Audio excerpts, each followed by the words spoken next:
سوره اسراء در مکه نازل شده است و از 111 آیت عبارت است. بسم الله الرحمن الرحیم.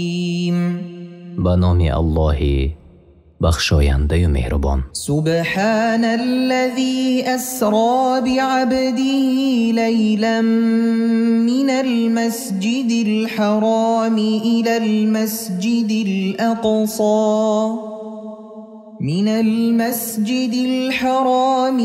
المسجد الأقصى الذي باركنا حوله لنريه من آياتنا إنه هو السميع البصير. پاک است آن الله که بنده خود را با جسد و روح بیدار نخواب شب از مسجد الحرام یعنی مکه به مسجد الاقصی که گرداگردش را با زراعت و میوه ها برکت داده ایم سیر داد تا بعضی از آیات خود را به او بینماییم. البته او شنوا و بیناست. وآتينا موسى الكتاب وجعلناه هدى لبني إسرائيل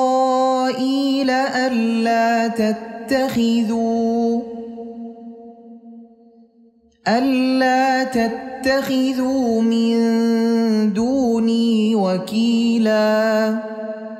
و کتاب تورات را به موسی دادیم و آن کتاب را راهنمای بنی اسرائیل گردانیدیم که جز من سرپرست دیگری در امر دین و دنیایتان انتخاب نکنید. ذریة من حملنا مع نوح إنه كان عبدا شکورا. ای فرزندان مردمی که با نوح در کشتیشان برداشتیم، ما پدران شما را از غرق شدن نجات دادیم، پس الله را در مقابل نعمتهایش شکرگزار باشد. بدانید که او یعنی نوح بنده سپاسگزار بود. وقضينا إلى بني إسرائيل في الكتاب لتفسدن في الأرض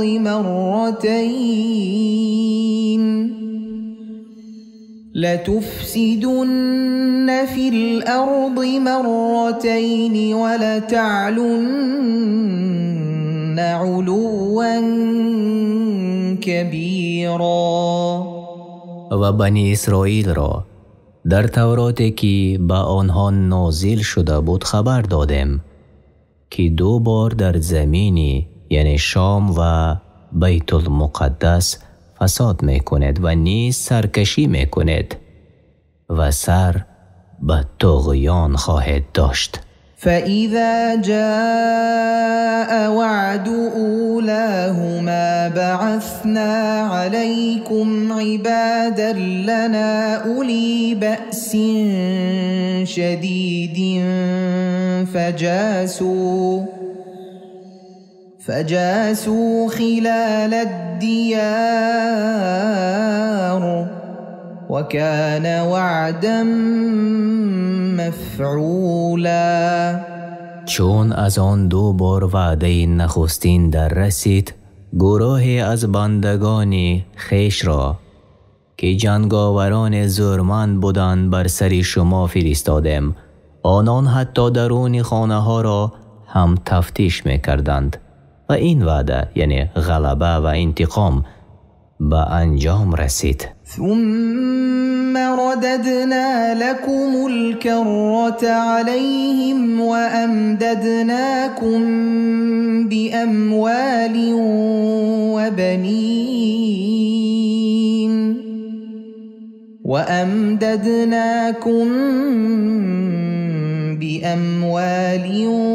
وبنين وجعلناكم أكثر نفيرا. باری دیگر چون اصلاح شدید شما را بر آنها یعنی جالوت و لشکرش غلبه دادیم و به مال و فرزند مدد کردیم و بر شمارتان در زمان داوود علیه السلام افزودیم. إن أحسنتم أحسنتم لأنفسكم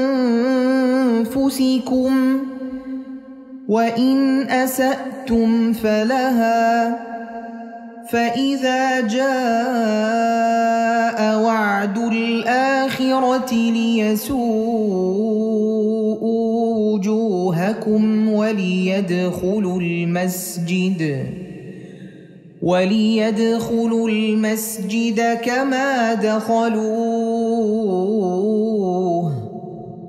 كما دخلوه أول مرة وليتبروا ما علوا تتبيرا. الله به بنی اسرائیل می گوید اگر نیکی کنید به خود می کنید و اگر بدی کنید به خود می کنید و چون وعده دوم فرا رسید کسانی را بر سرتان فرستادیم تا شما را با آزار و الم رسانیدن غمگین سازند و چون باری اول که به مسجد در آمده بودند به مسجد درآیند و به هر چی دست یابند نابود سازند. معنای وعده دوم و آمدن این وقت در زمانی بود که پیامبر الله یحیی ابن زکریا را کشتند. عسى ربكم أن يرحمكم وإن عدتم عدنا وجعلنا جهنم للكافرين حصيرا. شاید پروردگارتان بر شما ای بنی اسرائیل رحمت آورد اگر از گناه توبه کنید و اگر به معصیت و گناهکاری باز کردید باز می‌کردیم برای عذاب کردنتان در این جهان و جهنم را زندان کافران ساختیم. این آیت و آیت قبلی برای این امت وعده سخت است تا گرفتار عذابی سخت نشوند چنانه که بر بنی اسرائیل فرود آمده بود. تفسیر بغوی. إن هذا القرآن يهدي للتي هي أقوم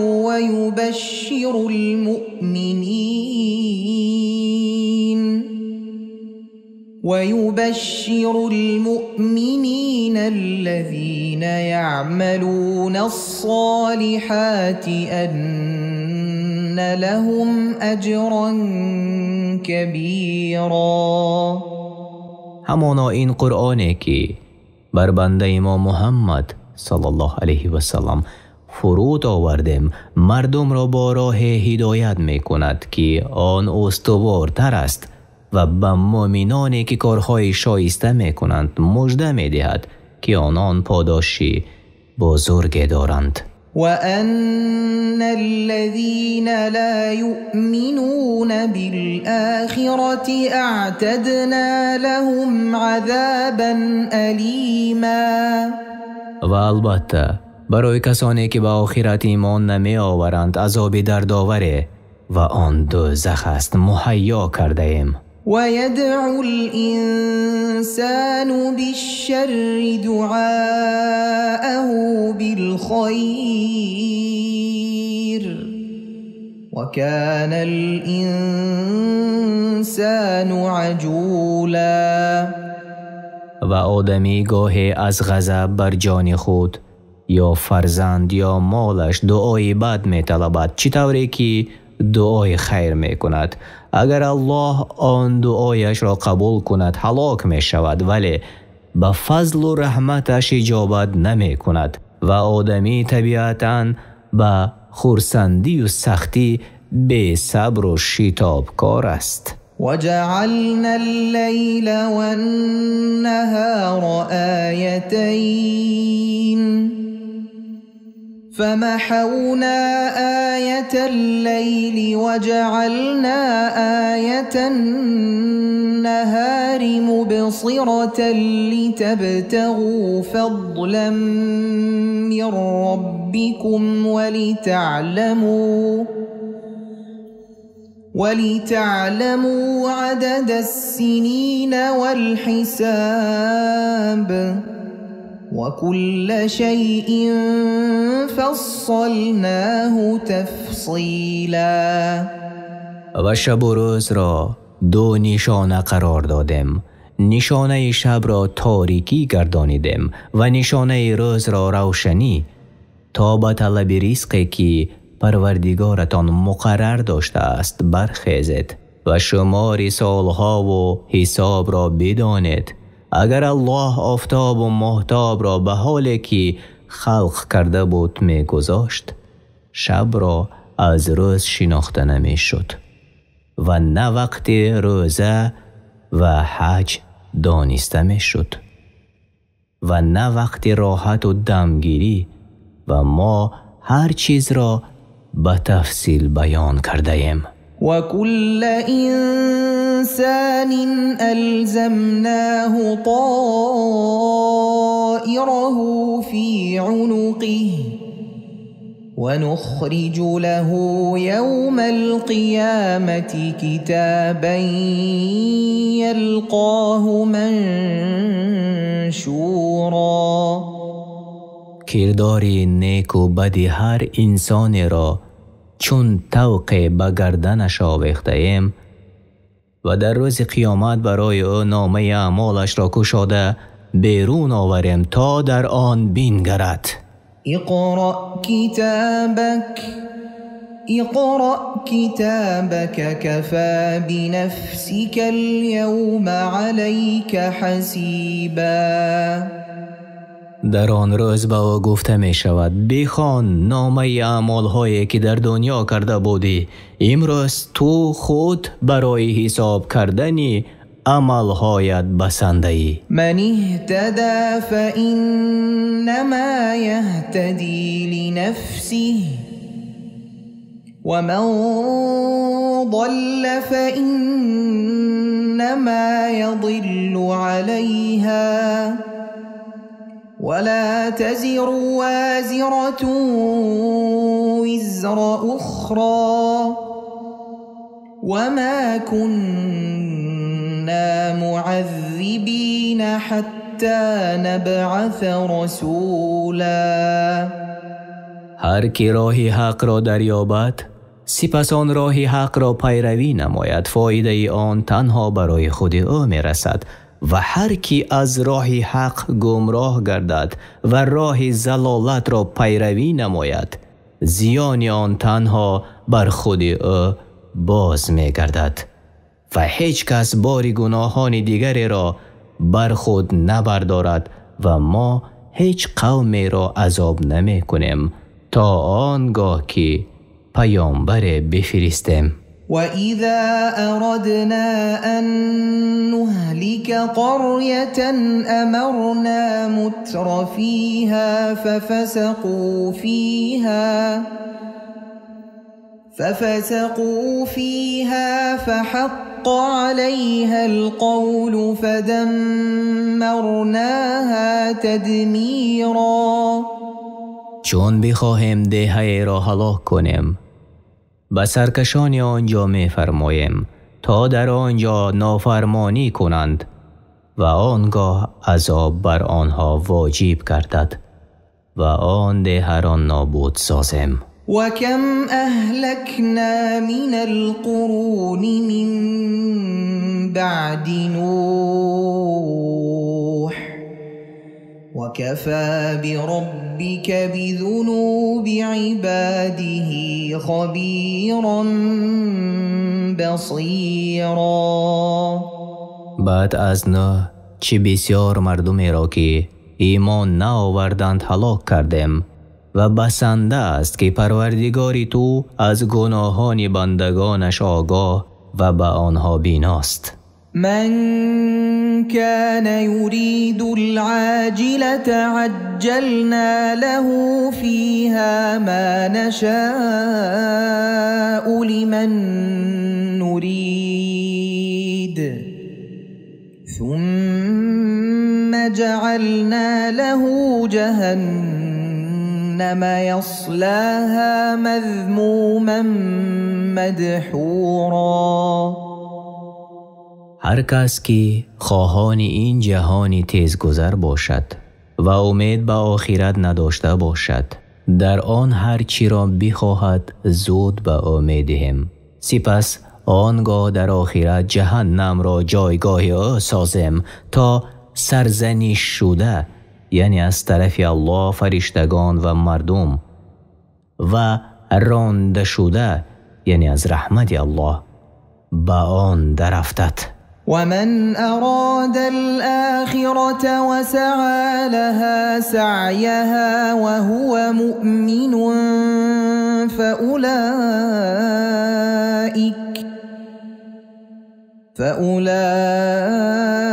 فأولئك كان سعيهم مشكورا. و هر که خواهان ثواب آخرت باشد و در طلب آن تلاش کند و مؤمن باشد، پس آنها کسانی اند که مورد سپاس و تقدیر قرار می گیرند. كلا نمد هؤلاء وهؤلاء من عطاء ربك وما كان عطاء ربك محظورا.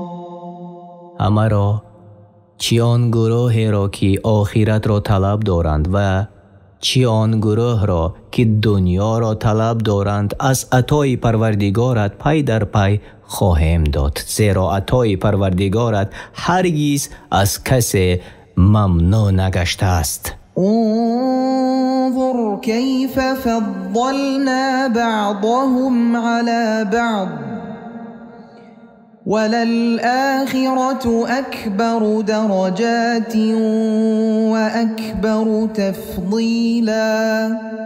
بینگر که چگونه بعضی هایشان را در دنیا به فراخی رزق و کمیش و آسانی و دشواری و دانا و نادانی و دیگر چیزها بر بعضی دیگر برتری نهادیم.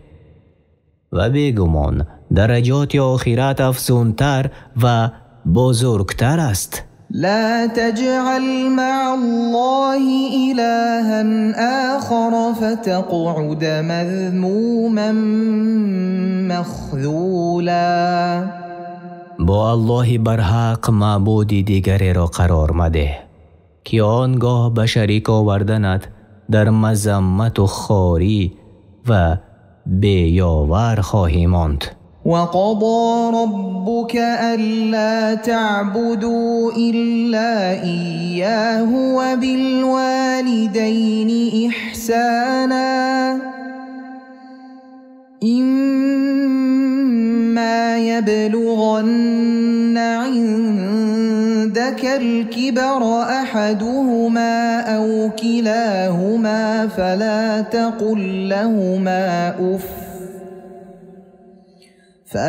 تقل لهما أف ولا تنهرهما وقل لهما قولا كريما. پروردگارت فرمان داده است که ای انسان، جز او را نپرستید و به پدر و مادر نیکی کنید، یعنی علال خصوص در سن پیران سالیشان. اگر یکی از آنها یا هر دوی آنها در نزد تو به سن پیری رسند، به آنان اوف مگو و به سر آنها فریاد مزن و با احترام به آنان سخن بگو. واخفض لهما جناح الذل من الرحمة وقل رب ارحمهما وقل رب ارحمهما كما ربياني صغیرا.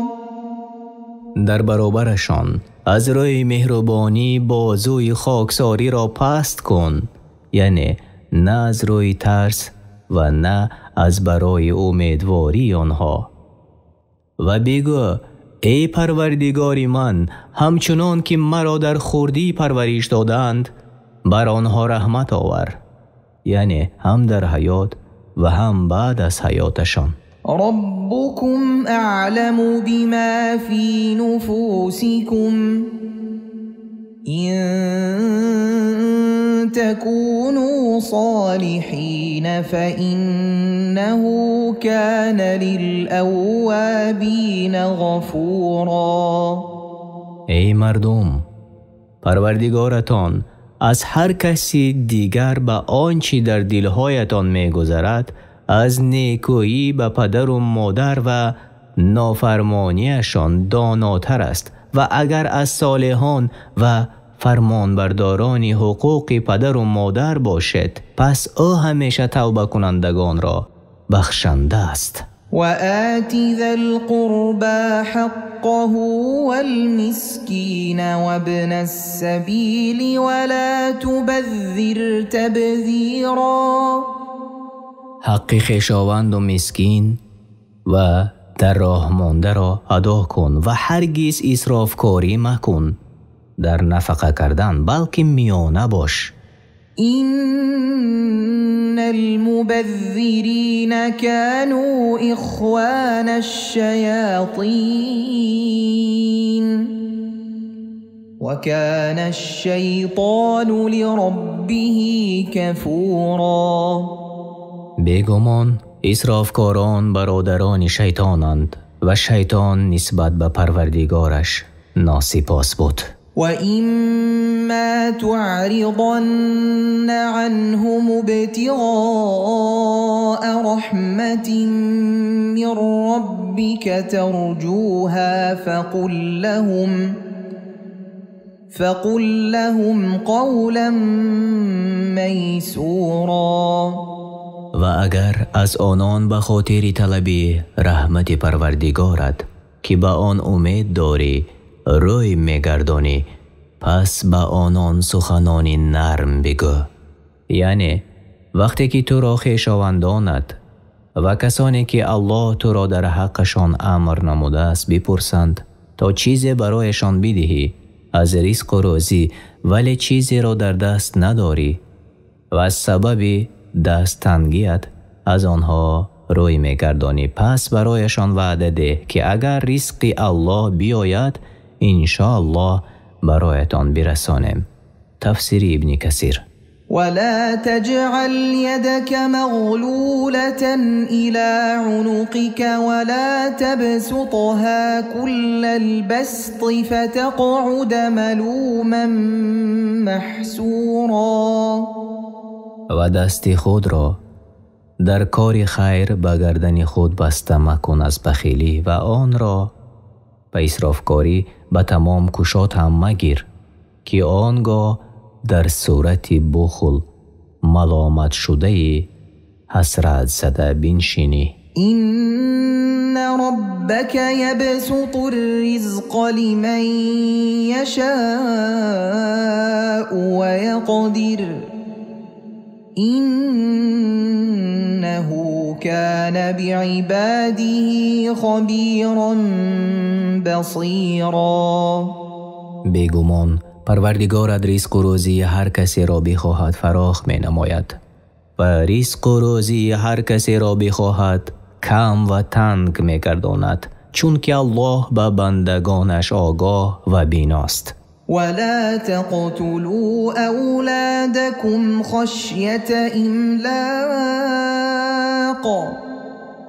نحن نرزقهم وإياكم إن قتلهم كان خطأ كبيرا. و هر وقتی که دانستید که رزق از جانب الله است، پس ای آدمان فرزندان خود را از بیم تنگ دستی نکشید، ما هم شما را روزی می دهیم و آنها را. البته کشتن آنها گناهی بزرگ است. یعنی اهل جاهلیت به دختران میراث نمی دادند، بلکه دختران خود را می کشتند تا کمبغالیشان بسیار نشود و از همین سبب نهی کرده شد. تفسیر ابن کثیر 5 صفحه 72. ولا تقربوا الزنا إنه كان فاحشة وساء سبیلا. و به زنا نزدیک نشوید تا این که در آن دوچار مشوید. زنا کار زیشت و راهی بد است. ولا تقتلوا النفس التي حرم الله إلا بالحق ومن قتل مظلوما فقد جعلنا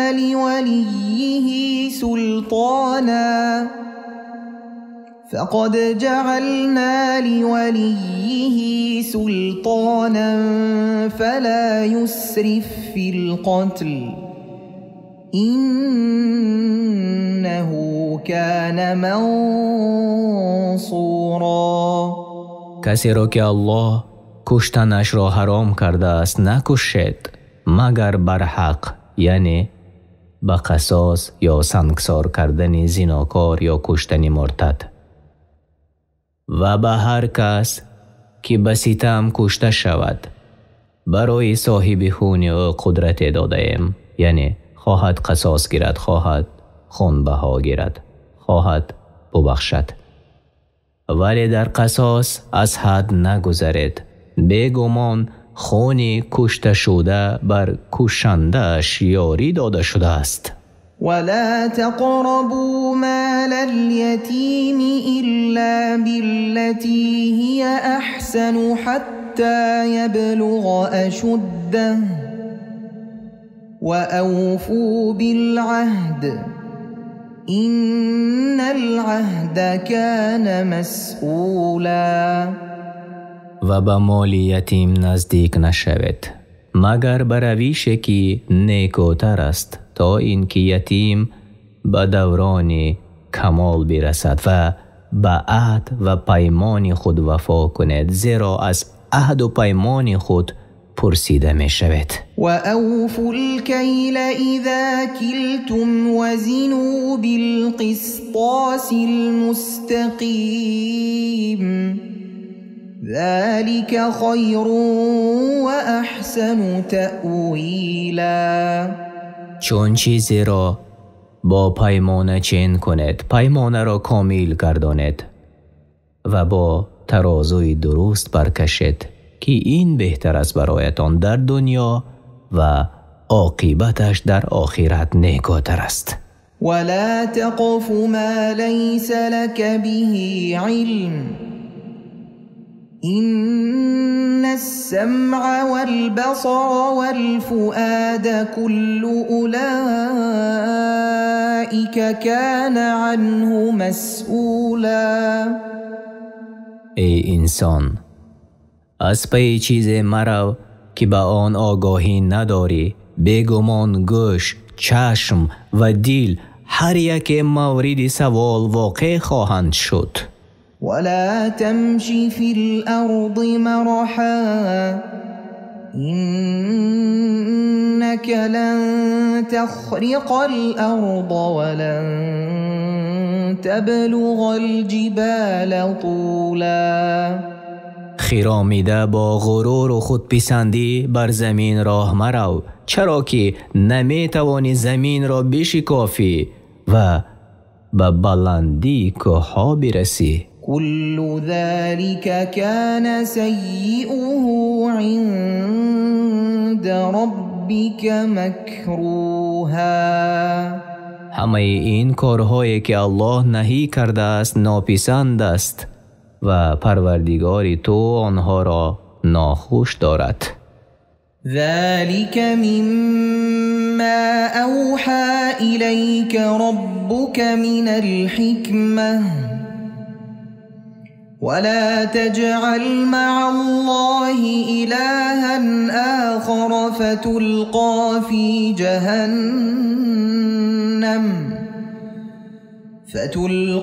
في جهنم ملوما مدحورا. ای پیامبر، این حکمت است که پروردگارت به تو وحی کرده است. ای انسان، با الله برحق معبود دیگری را مقرر مکن که ملامت شده و رانده شده در دوزخ انداخته شوی. افاصفاکم ربکم بالبنین واتخذ من الملائکة اناثا انکم لتقولون قولا عظیما. آیا پروردگارتان برای شما مخصوص پسران انتخاب کرد و خود فرشتگان را به دختری اختیار کرد؟ حقا این سخن است وزنین، سخن بسیار بد که بر زبان می آورد. نسبت دادن آن به الله لایق نیست. ولقد صرفنا في هذا القرآن ليذكروا وما يزيدهم إلا نفورا. و به درستی ما سخنان حق را گوناگون در این قرآن آوردیم تا اینکه پند گیرند و آنچه که به فایده آنهاست قبول نمایند و آنچه بر ضرر آنهاست آن را ترک نمایند. ولی ظالمان جز به دور شدن از حق نیفزایند. قل لو كان معه آلهة كما يقولون إذا لابتغوا إلى ذي العرش سبيلا. ای پیامبر، به مشرکان بگو همچنان که میگویند اگر با الله معبودان دیگری هم میبودند پس آن معبودان به سوی صاحب عرش بزرگ راه میجستند. در ترجمه دیگر چنین آمده است: بگو همچنان که میگویند اگر با او خدایان دیگری هم بودند پس به سوی صاحب عرش راه جسته بودند. سبحانه وتعالى عما يقولون علوا كبيرا. او پاک است و از آنچه در بارش میگویند برتر و بالاتر است. تسبح له السماوات السبع والأرض ومن فيهن وإن من شيء إلا يسبح بحمده ولكن لا تفقهون تسبيحهم إنه كان حليما غفورا. هفت آسمان و زمین و هرچی در میان اینهاست از مخلوقاتش او را به پاکی یاد می کنند و موجودات نیست مگر آن که با ستایش او را به پاکی یاد می کنند. ولی شما یعنی ای آدمان یاد کردن آنها را نمی فهمید. او بردبار و آمرزنده است. در ترجمه دیگر چنین آمده است: آسمان های هفتگانه و زمین و هر کی در آنهاست او را به پاکی می ستایند و هیچ چیز نیست مگر آن که او را به پاکی یاد می کند ولی شما تسبیح آنان را در نمی یابید. بی تردید او همواره بردبار و آمرزنده است. وَإِذَا قَرَأْتَ الْقُرْآنَ جَعَلْنَا بَيْنَكَ وَبَيْنَ الَّذِينَ لَا يُؤْمِنُونَ بِالْآخِرَةِ حِجَابًا مَسْتُورًا.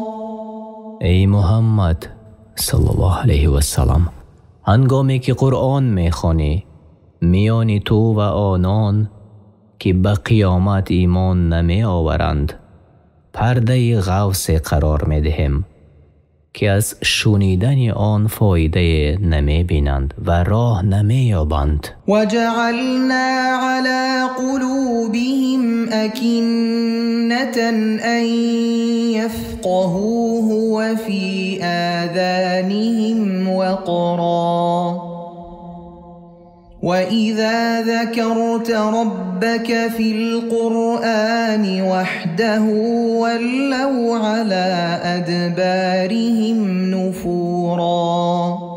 و بر دلهاشان پرده می افکنیم تا معنای قرآن را در نیابند و در گوشهایشان سنگینی ایجاد می کنیم. و چون پروردگارت را در قرآن به یگانگی یاد کنی باز به عقیب با نفرت می گردند و می رمند. نحن أعلم بما يستمعون به إذ يستمعون إليك وإذ هم نجوى إذ يقول الظالمون إن تتبعون إلا رجلا مسحورا. ما بهتر می دانیم مقصدی بدی آن سرداران قریش را که چون به تو گوش می دهند وقتی که تو ای محمد صلی الله علیه و سلم قرآن می خوانی و حال آن که گوش کردنشان از برای هدایت یافتن و قبول حق نیست بلکه از برای عیب گویی است و می دانیم هنگامی که آنها با هم در گوش یکدیگر صحبت می کنند آن زمان که ستمگاران می گویند شما به جز مرد جادو کرده کسی را پیروی نمی کنید. انظر کیف ضربوا لك الامثال فضلوا فلا يستطيعون سبیلا. بینگر ای محمد صلی الله علیه و سلم که چگونه برای تو مثلها زدند گفتند محمد جادو کرده شاعر و دیوانه است پس گمراه شدند و به سوی حق راه یافته نمی توانند تا بیرون آیند. وقالوا أإذا كنا عظاما ورفاتا أإنا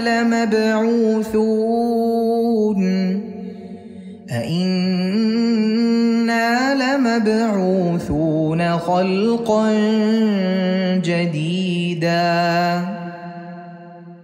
گفتند یعنی منکران روز قیامت دروغ گویان روز قیامت آیا اگر از ما استخوان بماند و خاک شویم باز هم با آفرینش نو از قبر برمیخیزیم؟ قل كونوا حجارة او حدیدا.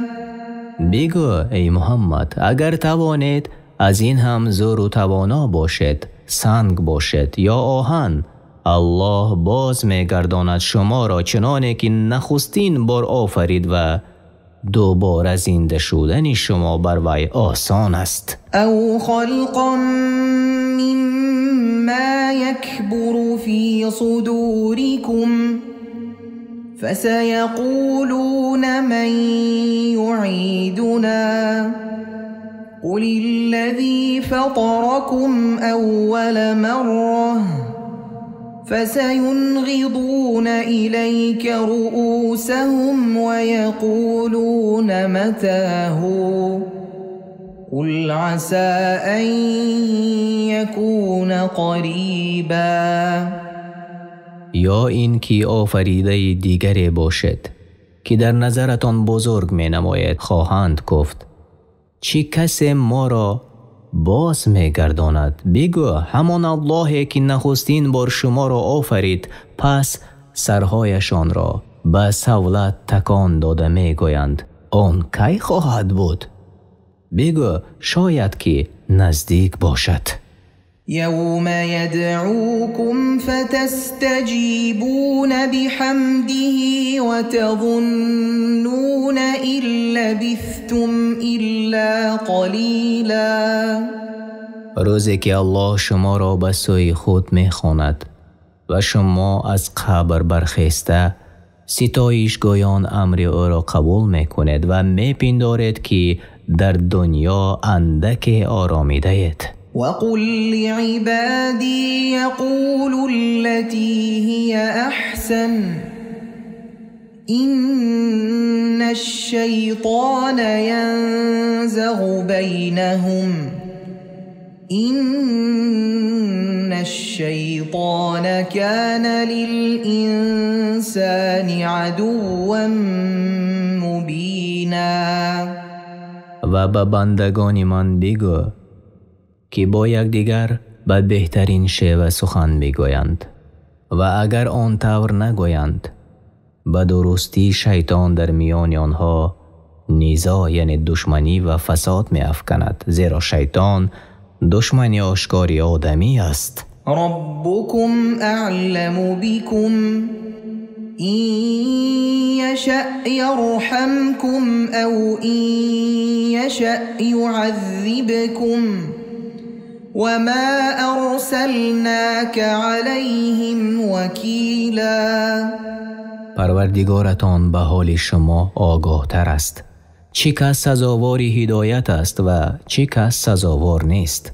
اگر بخواهد بر شما رحم می کند و به سوی ایمان توفیق می فرماید و اگر بخواهد بر کفر شما را می میراند، عذابتان می کند و ما تو را ای محمد نگهبان آنها و مراقب احوال آنان نفرستاده ایم. وربك أعلم بمن في السماوات والأرض ولقد فضلنا بعض النبيين على بعض وآتينا داود زبورا. و پروردگاری تو با کسی که در آسمان ها و زمین است آگاه تر است.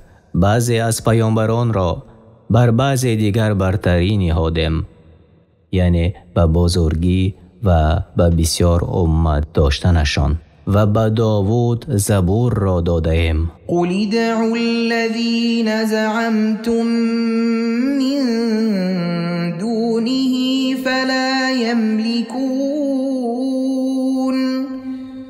فلا يملكون كشف الضر عنكم ولا تحویلا. بگو ای محمد صلی الله علیه و سلم به مشرکان قومت، آنهایی را که جز الله برحق معبود دیگری را میپندارید فرا بخوانید، نمیتوانند بلا را یعنی قحطی و گرسنگی را از شما دور سازند یا آن را نصیب دیگران کنند. پس قادر بر همه چیز یگانه الله است. أولئك الذين يدعون يبتغون إلى ربهم الوسيلة أيهم أقرب ويرجون رحمته ويخافون عذابه إن عذاب ربك كان محذورا. کسانی را که کافران می پرستند از پیامبران، فرشتگان و صالحان که خودشان به سوی پروردگار خویش وسیله نزدیکی را طلب می کنند که کدام یک از آنها نزدیکتر باشد و به رحمت او امیدوارند و از عذاب او می ترسند. بیگمان عذاب پروردگارت ترسناک است. وَإِن مِّن قَرْيَةٍ إِلَّا نَحْنُ مُهْلِكُوهَا قبل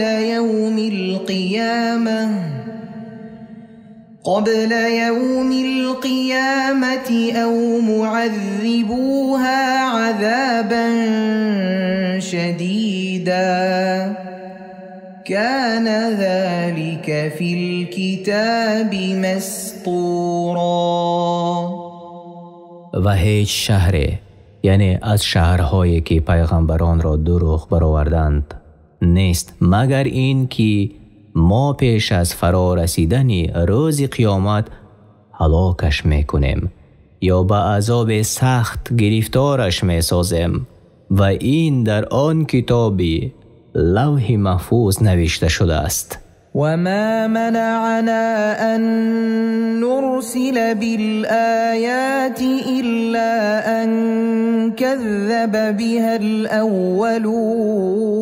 الأولون وآتينا ثمود الناقة مبصرة فظلموا بها وما نرسل بالآيات إلا تخويفا. ما را از نزول معجزات باز نداشت مگر این که امتان پیشینه پس از مشاهده دروغش میپنداشتند. و قوم ثمود به عنوان معجزه روشن ماده شتر را دادیم. بر آن ستم کردند، کافر شدند، پس هلاکشان کردیم و ما این معجزات را جز برای ترسانیدن برای چیز دیگری نمی فرستیم. و اذ قلنا لك ان ربك احاط بالناس وما جعلنا الرؤيا التي أريناك إلا فتنة للناس والشجرة الملعونة في القرآن ونخوفهم فما يزيدهم إلا طغيانا كبيرا. و به یاد آر ای رسول، آنگاه که تو را گفتم پروردگارت بر همه مردم آگاهی کامل دارد و آن دیدار را که در شب معراج برای تو میسر کردم و قصه درخت ملعون که در قرآن آمده است بجز آزمایش برای مردم چیزی دیگر نبود. ما مردم را می ترسانیم ولی تنها باز کفر و سرکشیشان افزوده می شود. معنای درخت ملعون یعنی کافران بنابر شنیدن قصه معراج و درخت زقوم تصدیق نکردند و استهزا و مسخره می کردند که در دوزخ درخت چگونه می روید. تفسیر بغوی 5 صفحه 103. وَإِذْ قُلْنَا لِلْمَلَائِكَةِ اسْجُدُوا لِآدَمَ فَسَجَدُوا إِلَّا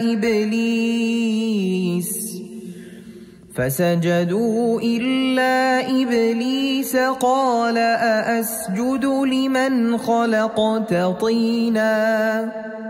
و یادار چون به فرشتگان گفتیم آدم را سجده کنید، پس همه سجده کردند بجز ابلیس که تکبر کرده گفت آیا برای کسی که از گیل آفریده سجده کنم؟ قال أرأيتك هذا الذي كرمت علي لئن أخرتني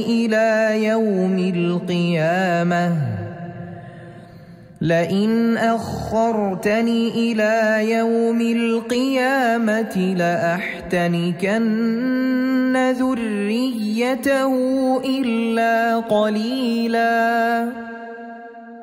شیطان گفت به من بگوی آیا این همان کسی است بر من برتری داده ای؟ این بسا جای تعجب است.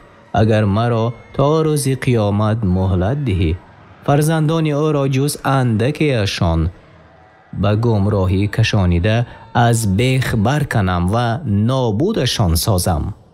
قال اذهب فمن تبعك منهم فإن جهنم جزاؤكم جزاء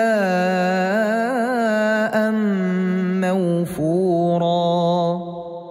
الله فرمود برو جزای تو و هر کس که پیرو تو گردد جهنم است. به درستی که جزای سزاوار و کامل است. واستفزز من استطعت منهم بصوتك وأجلب عليهم بخيلك ورجلك وشاركهم في الأموال والأولاد وعدهم وما يعدهم الشيطان إلا غرورا.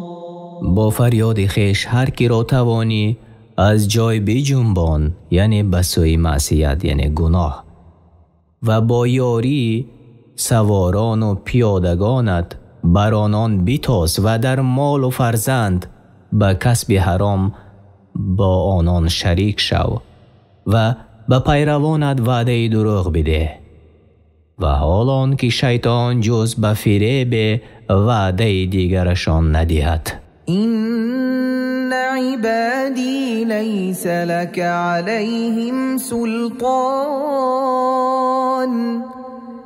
وکفی بربک وکیلا.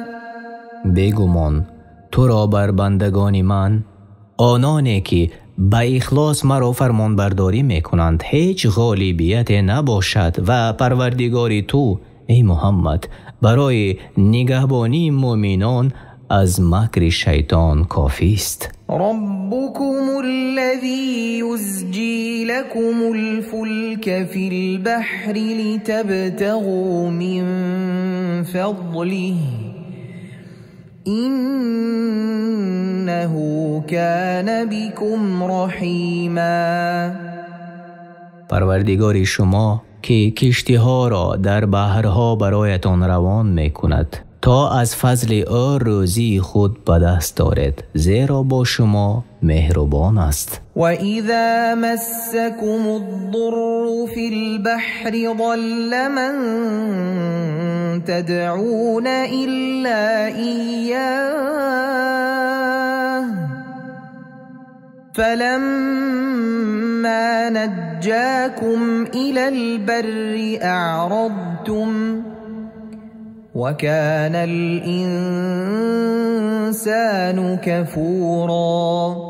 چون در دریا به شما سختی یعنی غرق شدن برسد، همه آنهایی که می پرستید از نظرتان گم شوند غیر از الله، و چون دعای شما را قبول کند به ساحل نجات برساند، از طاعت او روی می گرداند، زیرا آدمی یک مخلوق بسیار ناسپاس است. افامنتم ان یخسف بكم جانب البر او يرسل عليكم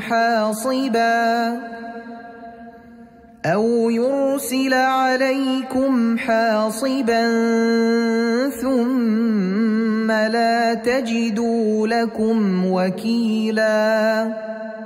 آیا امین هستید از این که ناگهان شما را در گوشه از زمین فرو برد یا تندباد ریگبار چنان که بر قوم لوط علیه السلام فرستاده بود بر شما بفرستد، سپس برای خود هیچ نگهبان نمیابید؟ ام امنتم ان يعيدكم فيه تارة اخرى فيرسل عليكم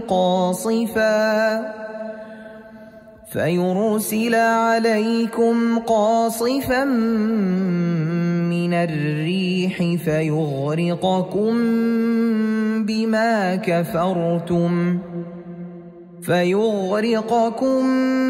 بما كفرتم ثم لا تجدوا لكم علينا به تبيعا.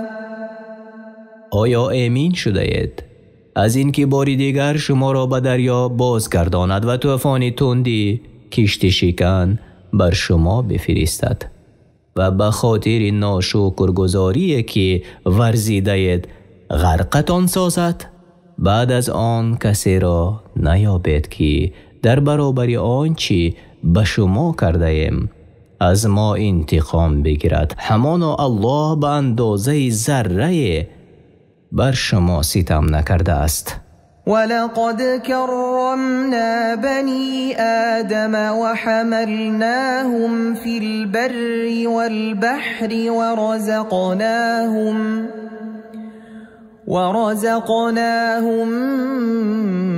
من الطيبات وفضلناهم على كثير ممن خلقنا تفضیلا. و براستی ما فرزندان آدم را گرامی داشتیم، به عقل و به فرستادن پیامبران و همه چیز را برایش مطیع یعنی اطاعت کننده گردانیدیم و بر بحر و خشکی بر سواری های گوناگون سزاوار کردیم و از چیزهای خوش و پاکیزه روزی دادیم و بر بسیار از مخلوقات خیش برتریشان داده ایم. یوم ندعو کل اناس بإمامهم فمن اوتی کتابه بیمینه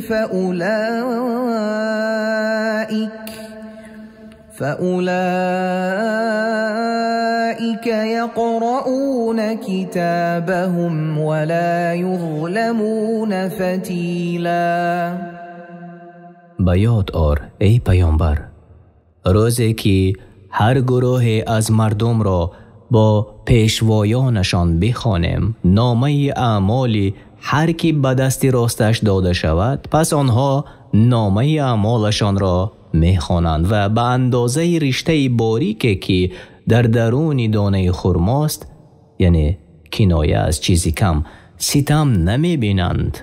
و من كان في هذه اعمى فهو في الآخرة اعمى واضل سبیلا. و هر کی در این دنیا نابینا باشد یعنی از دلیل های قدرت الله، در آخرت نیز نابینا و گمراه تر است. و این کادوا لیفتنونک عن الذی اوحینا الیک لتفتری علینا غیره و اذا لاتخذوک خلیلا. و نزدیک بود که تو را ای محمد مشرکان از آنچه بر تو وحی کرده بودیم بیراه سازند تا غیر حکم قرآن را به دروغ به ما نسبت بدهی، آنگاه با تو دوستی کنند. ولولا ان ثبتناك لقد كدت تركن إليهم شيئا قلیلا. و اگر ما تو را استوار بر حق نمی داشتیم نزدیک بودی که از بسیار رغبت داشتنت در هدایت آنها به سویشان اندکی میل کنی. در ترجمه دیگر چنین آمده است و اگر به تو پایداری نمی دادیم نزدیک بود که اندکی به آنان میل کنی. اذا لأذقناك ضعف الحياة وضعف الممات ثم لا تجد لك علينا نصيرا. آنگاه عذاب دنیا و عذاب آخرت را به تو می چشانیدیم و برای خود در برابر ما یاوری نمی یافتی.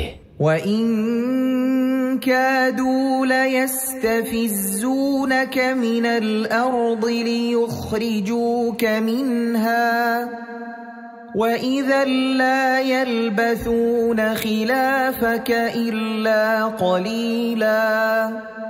و نزدیک بود که تو را مشرکان از این سرزمین مکه بلغزانند تا آوارت سازند و خود پس از تو جز اندک زمان نمی ماندند. سنة من قد أرسلنا قبلك من رسلنا ولا تجد لسنتنا تحویلا. سنت الله درباره پیامبرانی که پیش از تو فرستاده ایم نیست چنین است و سنت ما را تغییر پذیر نیابی. أقم الصلاة لدلوك الشمس إلى غسق الليل وقرآن الفجر إن قرآن الفجر كان مشهودا. از هنگام زوال خورشید تا آنگاه که شب فرا می رسد نماز را برپای دار و نماز صبحگاه را بخوان. بیگمان در نماز صبحگاه همه فرشتگان شب و فرشتگان روز حاضر شوند. و من اللیل فتهجد به نافلة لك عسى ان یبعثك ربك مقاما محمودا. و در قسمت از شب برخیز و نماز تهجد بخوان. این نافله یعنی نماز شب خاص تو است. باشد که پروردگارت تو را به مقام پسندیده برساند. وقل رب ادخلنی مدخل صدق واخرجنی مخرج صدق واجعل لی من لدنک سلطانا نصیرا. بگو ای پروردگار من مرا به طور راستی و پسندیده یعنی به هر کار داخل کن و به طور راستی و پسندیده بیرون بر و مرا از جانب خود پیروزی و یاری عطا کن. وقل جاء الحق وزهق الباطل إن الباطل كان زهوقا. بگو ای محمد برای مشرکان حق یعنی اسلام آمد و باطل یعنی شرک نابود گشت. بیگمان باطل همیشه از میان رفتنی و نابود شدنی است. و ننزل من القرآن ما هو شفاء و رحمت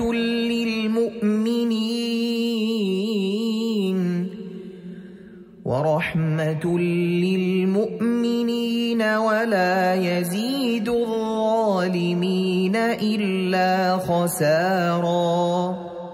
و از قرآن آنچه را فرود می آوریم که وی برای دلهای مؤمنان شفا می بخشد از شک و نفاق و جهالت و نیز شفا می بخشد به خواندن کسلی های بدنی.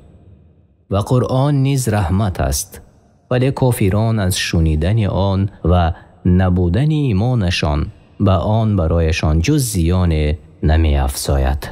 وَإِذَا أَنْعَمْنَا عَلَى الْإِنسَانِ أَعْرَضَ وَنَأَىٰ بِجَانِبِهِ وَإِذَا مَسَّهُ الشَّرُّ كَانَ یئوسا. چون به انسان نعمت عطا کنیم یعنی مال، عافیت، رزق و نصرت، روی گردان شده و خویشتن کنار میکشند و تکبر می‌ورزند و چون سختی به او رسد مایوس و ناامید می‌شود. یعنی در ترجمه دیگر چنین آمده است چون به انسان نعمت دادیم روی گرداند و خود را به یک سو کشید و چون ضرر به او رسید ناامید گردید. قل كل يعمل على شاكلته فربكم أعلم بمن هو أهدى سبيلا. بگو هر کس بر روش خویش کار می کند و پروردگارتان بهتر می داند که چه کسی راه یافته تر است. و یسألونک عن الروح قل الروح من أمر ربي وما أوتيتم من العلم إلا قلیلا. تو را ای پیامبر مشرکان از حقیقت روح میپرسند. بگو روح چیزی است که تنها پروردگار من از آن آگاه است و شما و جمع مردم از علم بجز اندک چیزی داده نشده اید. یعنی روحی که انسان با آن زنده است. تفسیر بغوی 5 صفحه 126. ولئن شئنا لنذهبن بالذي أوحينا إليك ثم لا تجد لك به علينا وكيلا. اگر بخواهیم همه قرآن را که بر تو وحی کرده ایم از دل تو بر می داریم و آنگاه کسی را نخواهی یافت که در این باره در برابر ما از تو دفاع کند یا که قرآن را بر تو بازگرداند. إلا رحمة من ربك إن فضله كان عليك كبيرا. مگر باقی گذاشتن قرآن در دل تو به سبب رحمت از جانب پروردگارت است که واقعاً انعام او درباره تو بسیار است. یعنی قرآن عظیم، مقام محمود و دیگر نعمت‌هایی که به دیگر جهانیان داده نشده است. تفسیر طبری 17 صفحه 546. قل لئن اجتمعت الإنس والجن على أن يأتوا بمثل هذا القرآن لا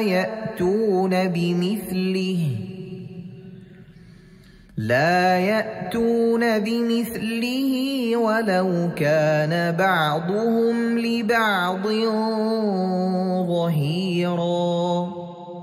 بگو اگر انس و جن گرد آیند و اتفاق کنند تا مانند این قرآن را بیاورند هرگز نمی توانند مانند آن را بیاورند هرچند که یکدیگر را یاری دهند. ولقد صرفنا للناس في هذا القرآن من كل مثل فأبى أكثر الناس إلا كفورا.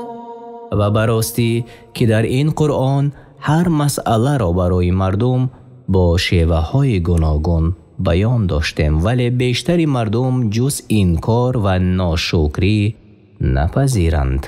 وقالوا لن نؤمن لك حتى تفجر لنا من الأرض ينبوعا. مشرکان گفتند به تو ای محمد ما هرگز ایمان نمی آوریم مگر این که برای ما از زمین چشمه روان سازی.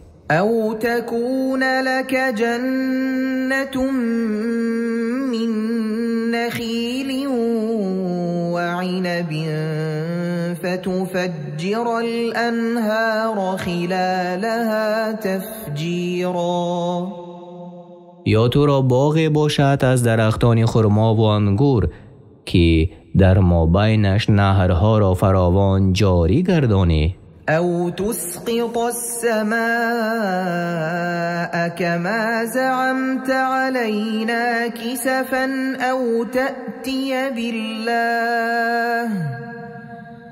او تأتي بالله والملائكة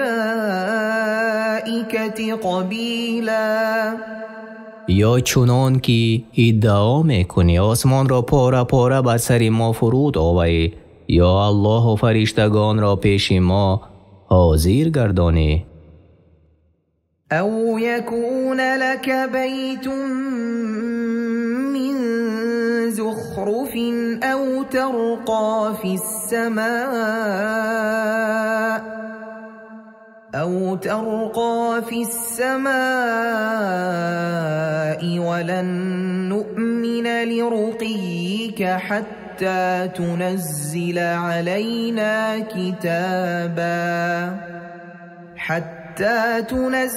علينا كتابا نقرأه قل سبحان ربي هل كنت إلا بشرا رسولا. یا تو را خانه از زر و زیور باشد یا به سوی آسمان بالا روی و ما به آسمان بالا رفتنت را هم باور نمی کنیم مگر این که کتاب همراه خود برای ما بیاوری که آن را خوانیم. بگو ای محمد برایشان پروردگار من پاک است، به درستی من تنها بنده و فرستاده از سوی الله برای هدایت مردمانم. وما منع الناس أن يؤمنوا إذ جاءهم الهدى إلا أن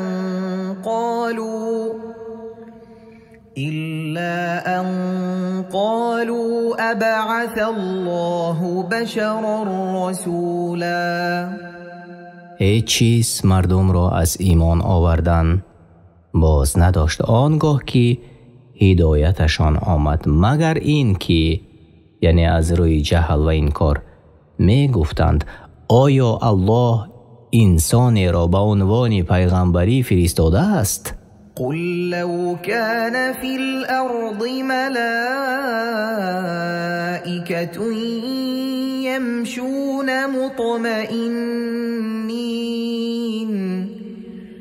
يمشون مطمئنين لنزلنا عليهم من السماء ملكا رسولا.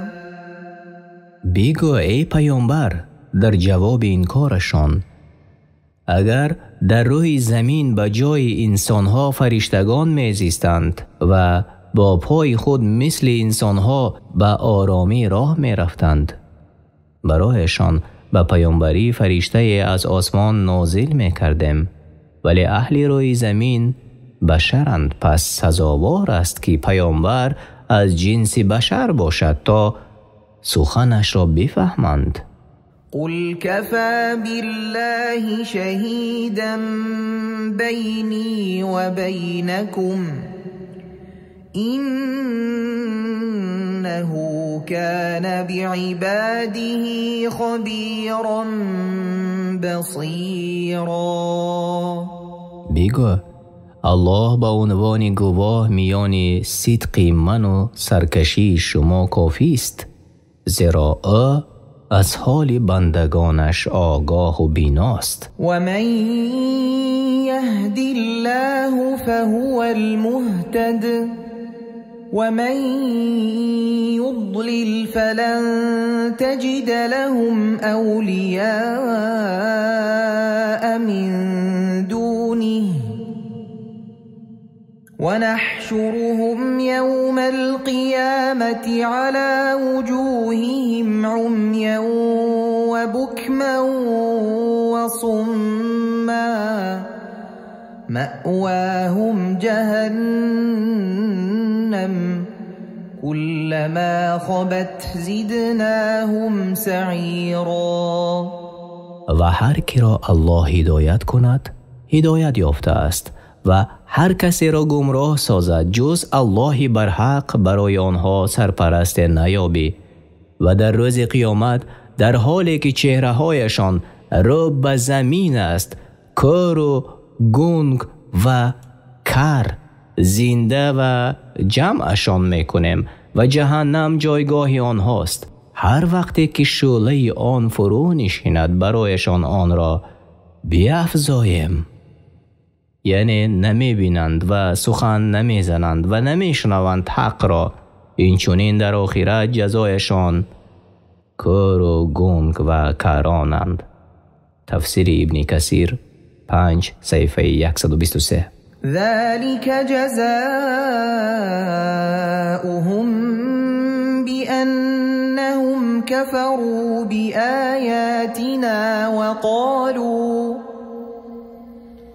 وقالوا أإذا كنا عظاما ورفاتا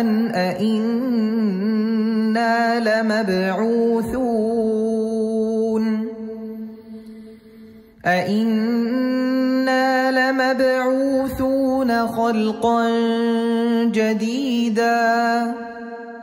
این جزای آنهاست، زیرا به آیات ما ایمان نیاوردند و گفتند آیا چون ما استخوان شدیم و خاک ما را به صورت تازه زنده می کنند؟ أولم يروا أن الله الذي خلق السماوات والأرض قادر على أن يخلق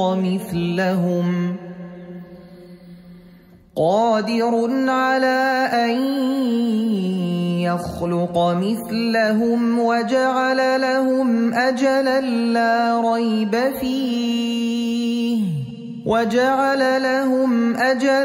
لا ريب فيه فأبى الظالمون إلا كفورا.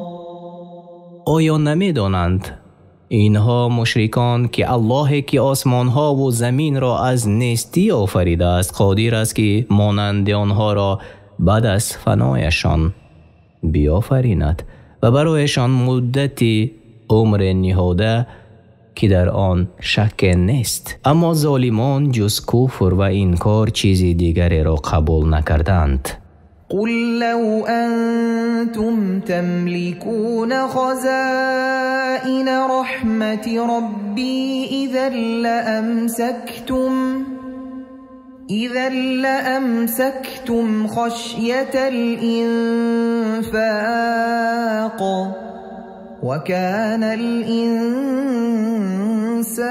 قتورا.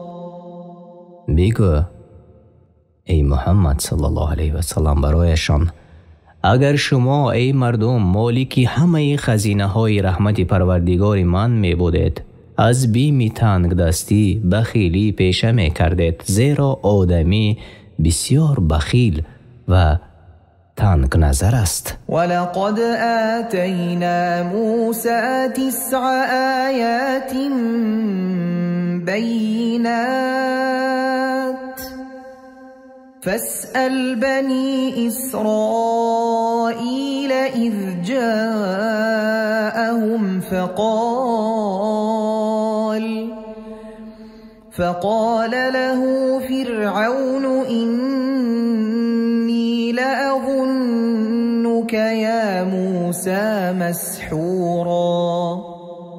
از بنی اسرائیل بپرس که چون موسی نزد آنان آمد به او 9 نشانه آشکارا داده بودیم و فرعون به او گفت ای موسی پندارم که تو را جادو کرده باشند. یعنی 9 نشانه آشکارا: عصا، دست، قحطی، بحر، طوفان، ملخ، شبوشک، قورباغه و خون می باشد. تفسیر ابن کثیر 5 صفحه 124. قال لقد علمت ما أنزل هؤلاء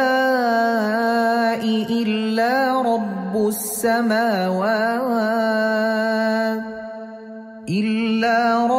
السماوات والأرض بصائر وإني لأظنك يا فرعون مثبورا.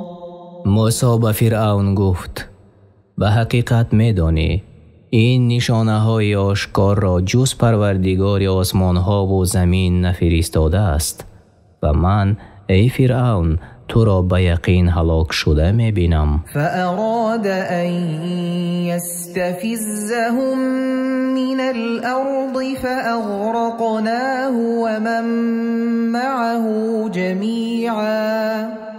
فرعون قصد آن داشت که آنها را از سرزمین مصر برکند، ولی ما او و همراهانش را غرق ساختیم. وقلنا من بعده لبني إسرائيل اسكنوا الأرض فإذا جاء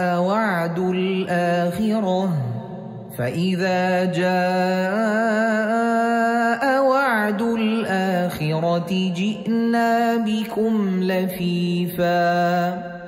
و پس از فرعون و لشکرش به بنی اسرائیل گفتیم در آن سرزمین شام ساکن شوید و چون وعده آخرت رسد همه شما را با هم زنده و جمع میکنیم.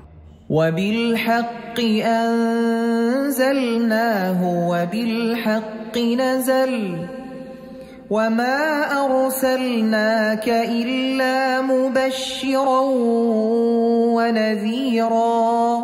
این قرآن را به حق نازل کرده ایم بر محمد صلی الله علیه و سلم و به حق و صدق، عدل و از تغییر و تبدیل نگاه داشته شده نازل شده است و تو را نفرستادیم مگر آن که مژده دهی به جنت آن کسی را که فرمان برداری می کند و بیم دهی به دوزخ آن کسی را که نافرمان برداری و کفر می ورزد.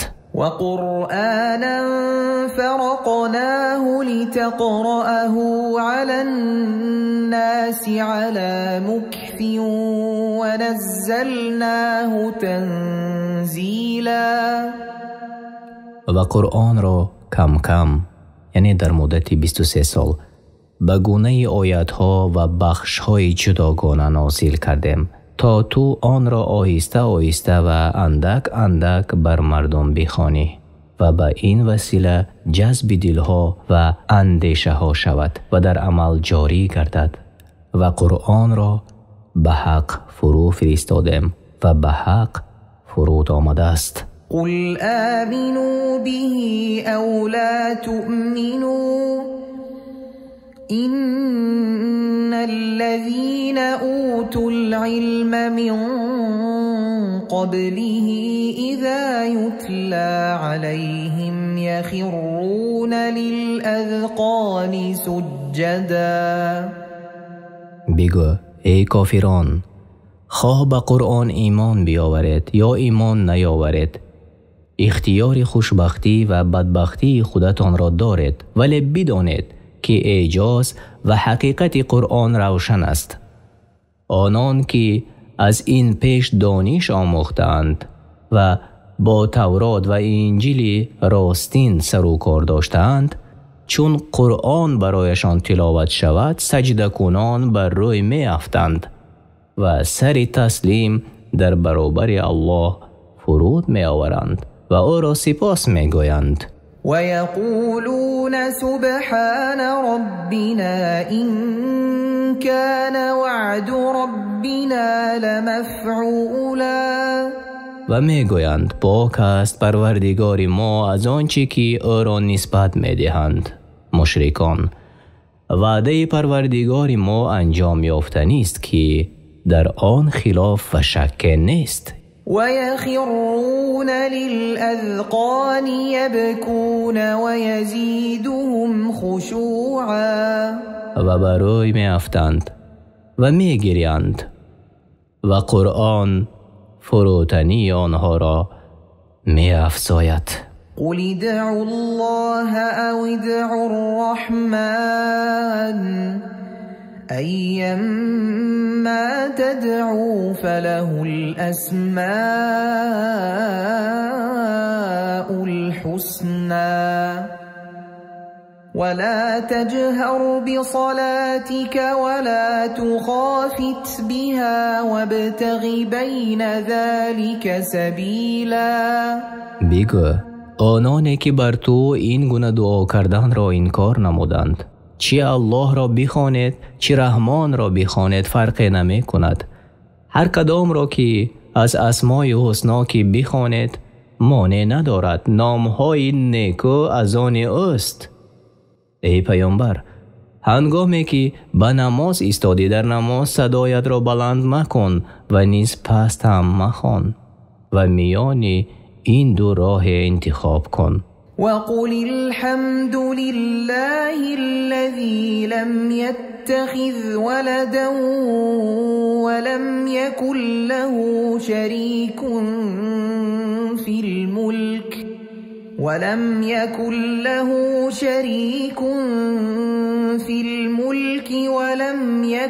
له ولي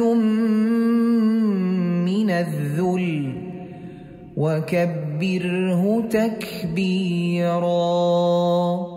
بگو ای محمد صلی الله علیه و سلام، سپاس کامل الله را که فرزند اختیار نکرده است و او را شریک در ملک نیست، بلکه تمام ملک از آن اوست و به ناتوانی نیفتد که به یاری محتاج شود، پس او را به تعظیم کردن بسیار یاد کن. سوره اسراء در مکه نازل شده است و از 111 آیت عبارت است.